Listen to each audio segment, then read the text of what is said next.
வவுனியாவில் உருக்குலை நிலையில் சடலம் ஒன்று மீட்கப்பட்டுள்ளதாக காவல்துறையினர் தெரிவித்துள்ளனர். குறித்த சடலம் நெழுக்குளம் காவல்துறை பிரிவிற்குட்பட்ட தம்பனை புளியங்குளம் பகுதியில் உள்ள குளக்கரைக்கு அண்மையில் இன்று காலை மீட்கப்பட்டுள்ளது. சம்பவம் தொடர்பில் காவல்துறையினர் தெரிவிக்கையில், சடலத்திற்கு அருகேயுள்ள வயல்வெளியில் சேட்டொன்று காணப்பட்டுள்ளது.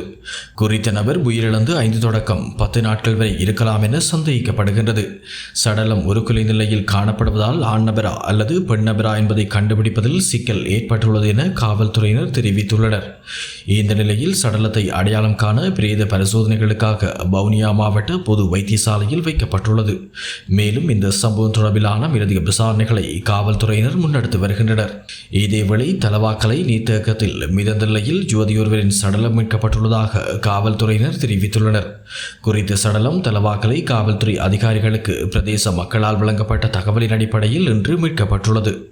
இவ்வாறு சடலமாக மீட்கப்பட்ட யுவதி 22 வயது மதிக்கத்தக்க டயகம பிரதேசத்தைச் சேர்ந்தவர் என காவல்துறையினர் விசாரணையில் தெரிய வந்துள்ளது. சம்பவம் தொடர்பில் மேலும் தெரிய வருவதாவது, குறித்த நபர் கடந்த ஞாயிற்றுக்கிழமை காணாமல் போயுள்ளதாக உறவினர்கள் டயகம காவல் நிலையத்தில் புகார் செய்துள்ளனர். இந்நிலையில் காணாமல் போன குறித்த பெண் இன்று தலவாக்கலை நீர்த்தேக்கத்தில் சடலமாக மீட்கப்பட்டுள்ளார். அத்துடன் உயிரிழந்தவரின் சடலம் பிரேத பரிசோதனைகளுக்காக நுவரெலியா மாவட்ட வைத்தியசாலைக்கு கொண்டு செல்லப்பட்டுள்ளதுடன் போலீசார் இந்த சம்பவம் தொடர்பான மேலதிக விசாரணைகளை காவல்துறையினர் மேற்கொண்டு வருகின்றனர்.